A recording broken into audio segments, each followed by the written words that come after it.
And it's an honor for me to serve with you today as the ranking member of this subcommittee for this hearing. I want to thank the chairman for holding this hearing to examine the findings of the National Preparedness Report. It's very important. It's important to me because I represent metropolitan Detroit, and since I've been in Congress the past year and a half, I've been a strong advocate for more funding for the Urban Area Security Initiative and also for the assistance to firefighter grants. We actually need this type of investment, and that's because our state and our local units of government, they don't have the revenue to be able to provide for the staffing and the equipment that we need to better protect our people. Now, I am pleased that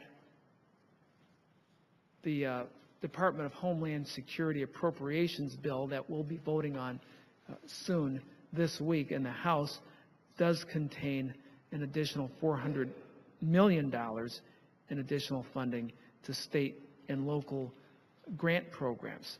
However, over the past few years, there's just been too much money cut out of the Assistance for Firefighter Grant Program, and I think we need, in fact, I know, we've got to restore that funding.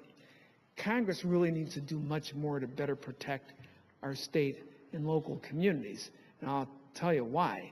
It's because Congress did not adequately regulate and monitor the housing crisis. That's the cause of why the cities and states don't have the revenue right now to help better protect their people. The housing crisis forced many families out of their homes, depressed property values, and overall dramatically reduced the tax base of many cities and states. So as a result, they have less money to count on right now to better invest in national preparedness for their local communities and states. I look forward to the testimony of Deputy Administrator Manning and also Mr. Serwinski, especially your comments and insight, Mr.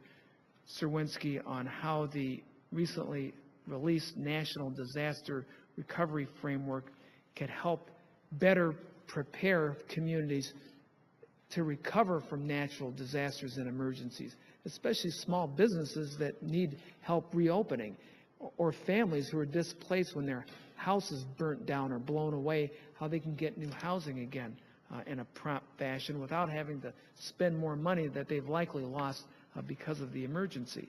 Also, I'm interested to hear from both of you on how we can better improve our cybersecurity capabilities.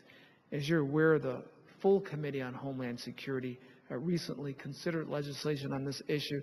I don't feel that it went far enough to protect us from cybersecurity threats. I'd like to know how you believe that we could strengthen the bill that was reported out of this committee or other committees to better protect us from cybersecurity threats. Before I yield back my time, I want to again thank Chairman Bilirakis for being thoughtful, conscientious, and he understands the importance of keeping our country strong, investing in national preparedness, and the fact that he's holding this hearing again just underscores his insight and why it's really a joy to work with him on this subcommittee. With that, I yield back the balance of my time. Thank you.